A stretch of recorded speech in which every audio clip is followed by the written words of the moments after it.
আসসালামু আলাইকুম, সবাইকে শুভেচ্ছা জানাচ্ছি। মাসুম মাহবুব দেখছেন ওপেন দ্য ইউটিউব চ্যানেল এবং মাসুম মাহবুব ফেসবুক পেজ। রংপুর থেকে শামীম রায়হান, চট্টগ্রাম থেকে মোহাম্মদ সিরাজ, ফরহাদ নরসিংদী, হাতিয়া থেকে শাহাবুদ্দিন। জি, এখন বাকিরা বললেন ভাই আমার নাম বললেন না কেন, আমি কি অপরাধ করেছি? আমার যে কটা নাম এই মুহূর্তে চোখের সামনে পড়েছে সেই কটা নাম বলেছি। ওকে, শাওন গাজীপুর, মিজান ওমান। এইবার যে আসা শুরু করছে, কাহিনী তো খারাপ। জি, আপনারা শুনতে দেখতে পাচ্ছেন, আমি শুরু করছি লাইভ।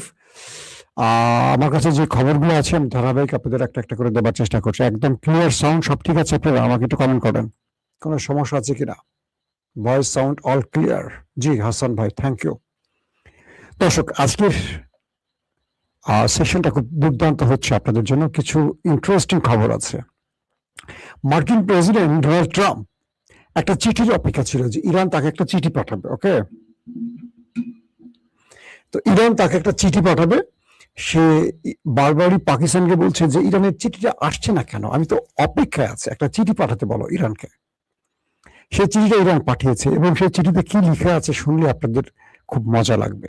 পাশাপাশি আমার থাম্বনেলে দেখেছেন যে মার্কিন সেনা দূরবীন নিয়ে দাঁড়িয়ে আছে। যারা থাম্বনেলটা দেখেছেন তারা হয়তো বুঝতে পারছেন সেই দূরবীন নিয়ে তারা আসলে কি দেখলো। দুটো হলো আজকের ইন্টারেস্টিং দুটো খবর।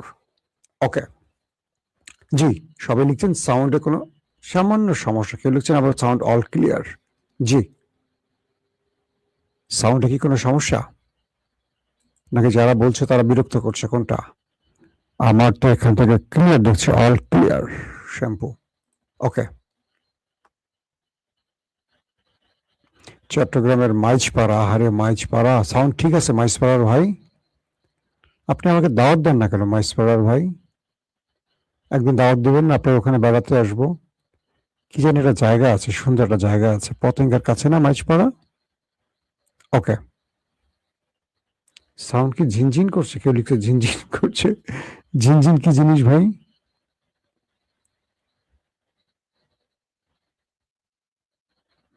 ওকে, সাউন্ড ঠিক আছে বলছেন অনেক। ওকে, যে খবরটা দিয়ে শুরু করতে চাই সেটি হলো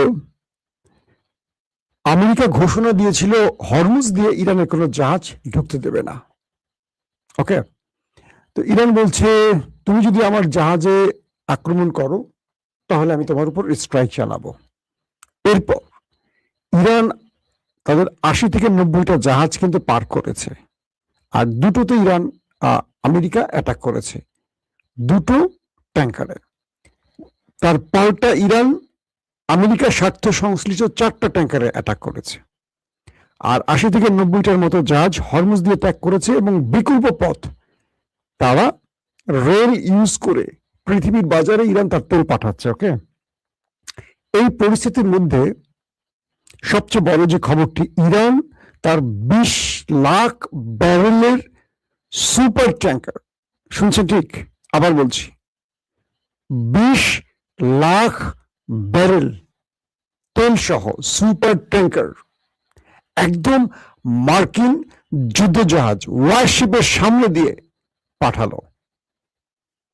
পাশাপাশি হরমুজের নেভি, আকাশে ইরানের এয়ারফোর্স, তারা পুরো বিষয়টি মনিটর করছে। কি করে আমেরিকা?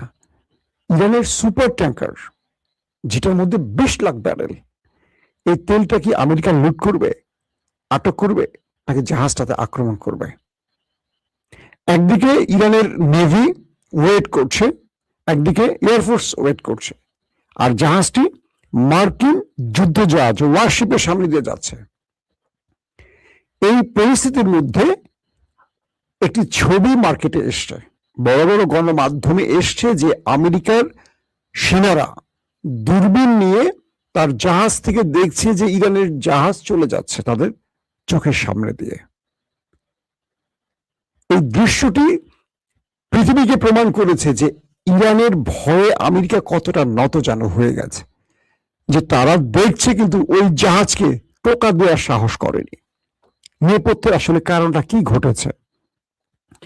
কারণটা ঘটেছে, ইরান বলেছিল আমেরিকাকে, যদি আমার এই জাহাজে আমেরিকা কোনো অ্যাটাক করে, মূল কাহিনী কি, কেন শুধু দূরবীন দিয়ে দেখলো আমেরিকা অ্যাটাক করলো না বা ওইটাকে আটক করলো না?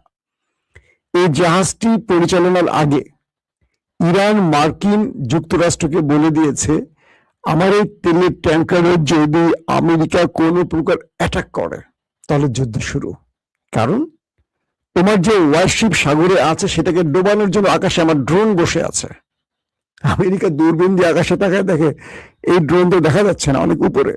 অর্থাৎ ইরান বলে দিয়েছে, তোমার ওয়ারশিপের উপর আমার ড্রোন দাঁড়িয়ে আছে, তুমি যখনই আমার জাহাজকে টার্গেট করবে ওই ড্রোন থেকে মিসাইল পড়বে তোমার ওয়ারশিপে, তোমার সব সেনারা সোলাররা পানির নিচে চলে যাবে এবং ইরান থেকে একের পর এক মিসাইল আসা শুরু করবে তোমাদের টার্গেট করে।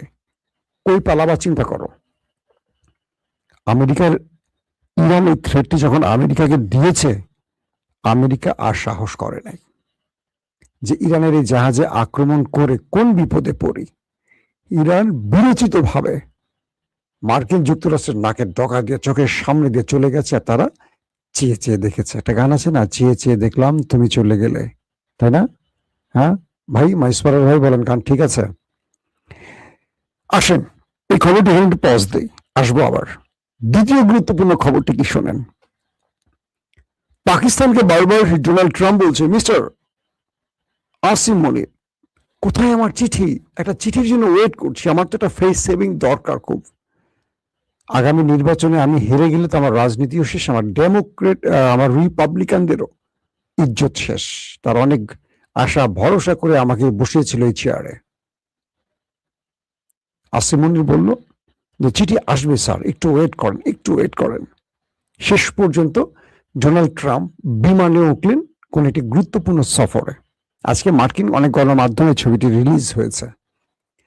তো সেই বিমানে বসে যখন ডোনাল্ড ট্রাম্প, তখন হঠাৎ করে তার কাছে চিঠিটা আসে, মিস্টার প্রেসিডেন্ট, হেই আপনার চিঠি। ট্রাম্প হাসি মুখে চিঠিটা খুললেন, ক্যামেরাগুলো ধরে রাখলো তার দিকে। আহা হা, ভালোবাসার প্রথম চিঠি কেমন লাগে বলেন? যারা প্রেমের চিঠি পেয়েছেন, চিঠিটা খুলতে কেমন লাগে একবার চিন্তা করেন তো। এখন তো প্রেমের চিঠি কেউ লেখে না, সব মেসেজ করে। ডোনাল্ড ট্রাম্পের ক্যামেরাগুলো তার দিকে তাকিয়ে আছে, তিনি চিঠিটা খুললেন, খুলে তিনি পড়তে শুরু করলেন, আর তার চুলগুলো উপর দিকে সজরের মতো খাড়া হওয়া শুরু করলো। ট্রাম্পকে ইরান শর্ত দিল, নাম্বার 1, যে তুমি হরমুজে তোমার যে নেভাল ব্লকেট এটি বন্ধ করে তুমি পালাও, তুমি নেভাল ব্লকেট খুলে দিবা, এখন এখানে তুমি আর থাকতে পারবে না, তুমি এখান থেকে চলে যাও, নতুবা আমি অ্যাটাক করব। 2 নম্বর শর্ত কি দিল,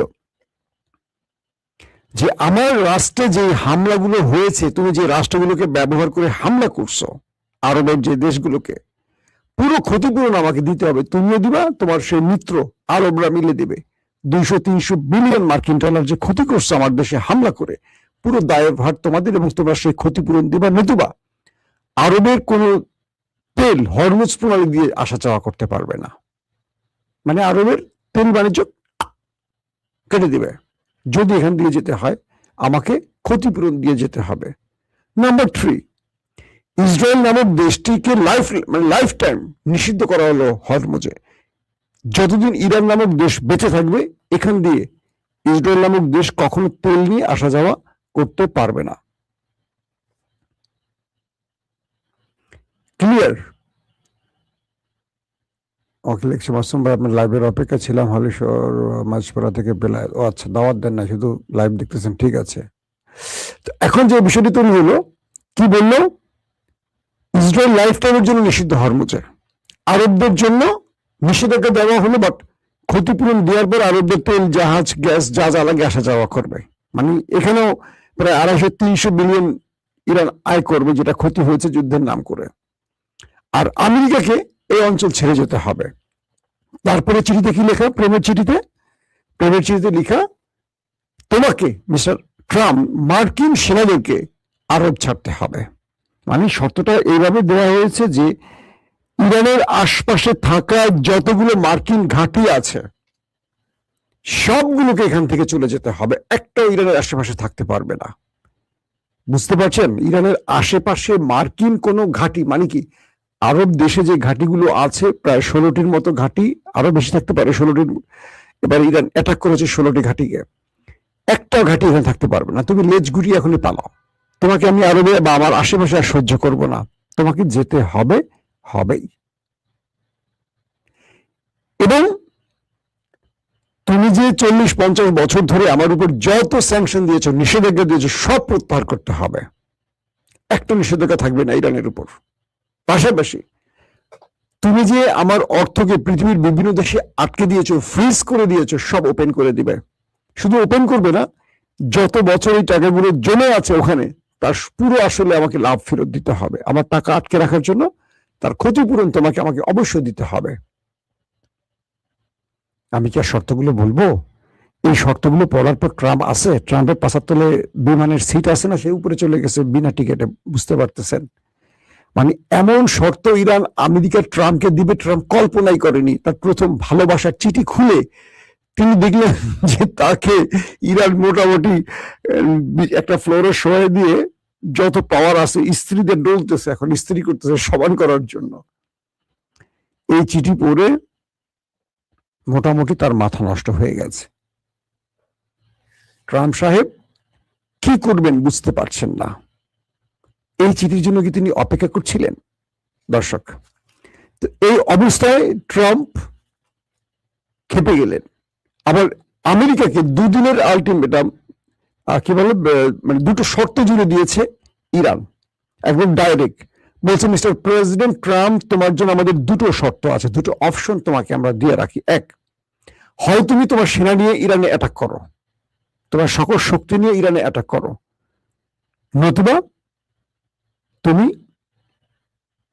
আমাদের শর্ত মেনে নাও। আমরা যে তোমাকে 14টার মতো শর্ত দিয়েছে, মানে আজকে যে শর্ত ইরান আমেরিকাকে দিয়েছে সেখানে মোট 14টা শর্ত দেয়া হয়েছে। আগে ছিল 10টা, আরো 4টা বাড়াইছে ইরান। খেলা কোন দিকে যাচ্ছে বুঝতে পারছেন? দিন যত যাচ্ছে ইরানের শর্ত বাড়ছে, কারণ আমেরিকা পাগলামি বাড়াচ্ছে। তো ইরান বলছে তোমাকে দুটো অপশন দেয়া হচ্ছে। প্রথম অপশন হলো তুমি তোমার সকল সেনাদের নিয়ে ইরানে অ্যাটাক করতে পারো, নো টেনশন, অথবা তুমি আমাদের শর্ত মেনে নাও, নিয়ে এখান থেকে কেটে পড়ো, আমরা যে শর্তগুলো দিয়েছি সেগুলো মেনে নাও। এই অবস্থায় কি করবে এখন আমেরিকা, সেই টেনশনে আছে। পাশাপাশি অনেক রকম তথ্য কিন্তু এখন আসতেছে, ইরানের এই সাফল্য আমেরিকার জন্য কঠিন পরিস্থিতি সৃষ্টি করছে। একটার পর একটা চাপ তার জন্য বাড়ছে, এবং ইরান আমেরিকাকে ডেডলাইন দিয়ে দিল এবার। আগে আমেরিকা ট্রাম্প ইরানকে ডেডলাইন দিত 24 ঘন্টা, 48 ঘন্টা, 5 দিন, 7 দিন, 15 দিন, এইভাবেই ডেডলাইন দিত। এবার ইরান আমেরিকাকে ডেডলাইন দিছে যে তুমি এই ডেডলাইনের মধ্যে হয় শর্ত মানো, না অ্যাটাক করো, না হয় আমরা তোমার উপর অ্যাটাক করে বসবো। এখন কি করবেন বলেন? এখন আমেরিকা আপাতত ইরানের কাছে নত হওয়া ছাড়া আর কোনো পথ দেখেন, অথবা যুদ্ধ শুরু করা। আমি আপনাদের কাছে দিনের প্রথম খবরে বলছি, মার্কিন যুক্তরাষ্ট্রের যিনি সেন্টকমের যিনি কমান্ডার, তিনি এখন আরবে অপেক্ষায় আছেন, মানে আরব সফরে আছেন, এবং বলা হচ্ছে যে অ্যাডমিরাল বেট কুপার, সেন্টকমের যিনি কমান্ডার অ্যাডমিরাল বেট কুপার, তিনি এই যুদ্ধের মূল পরিকল্পক। আপনারা জানেন যে 26 ফেব্রুয়ারি ট্রাম্পকে তিনি তার পরিকল্পনা পেশ করার পর দুদিন পর 28 ফেব্রুয়ারি ইরানের উপর আক্রমণ হয়, এবং এই বেট কুপার তার পুরো পরিকল্পনা ইসরায়েলের যিনি চিফ অফ স্টাফ তাকেও পেশ করেছেন। এরপর তিনি আরবে সফরে গেছেন, কারণ এই যুদ্ধটা আরব থেকে নিয়ন্ত্রণ করা হবে, এবং আরবে আমেরিকা হিউজ পরিমাণ সামরিক অস্ত্রগুলো মোতায়েন করছে।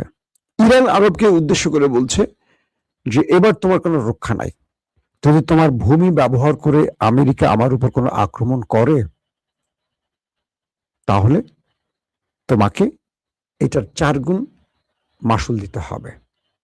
তোমাদের প্রাসাদের একটা ইট আমি রাখবো না এবার।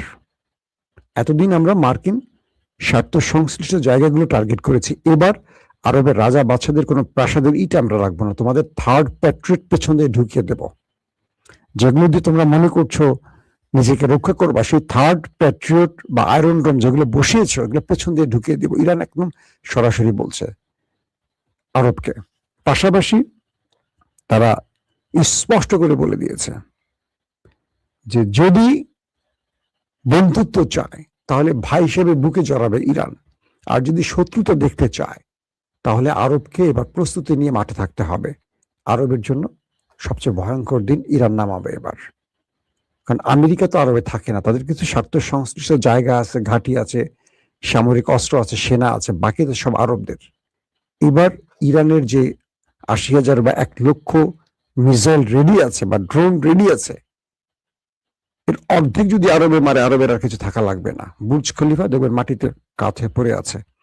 তো এই বিষয়গুলো একটার পর একটা আসছে। তো এখন আরবের ভেতর থেকে যুদ্ধের পরিকল্পনা তৈরি হচ্ছে। ট্রাম্প এখন যুদ্ধের দিকে হাঁটবে নাকি ইরানের ১৪টা শর্ত মানবে, সেটা নিয়ে এখন মূল আলোচনা চলছে। দর্শক, আমি এই সময় আর সংবাদটা বাড়াবো না, আমার কাছে আরো অনেকগুলো গুরুত্বপূর্ণ খবর ছিল, আজকে দিতে চাচ্ছি না, কারণ আপনারা চান একটু সংক্ষিপ্ত খবর, একটু বড় করলে আপনাদের অনেকের নাকি বিরক্ত হন। তাই শেষ করছি আপাতত।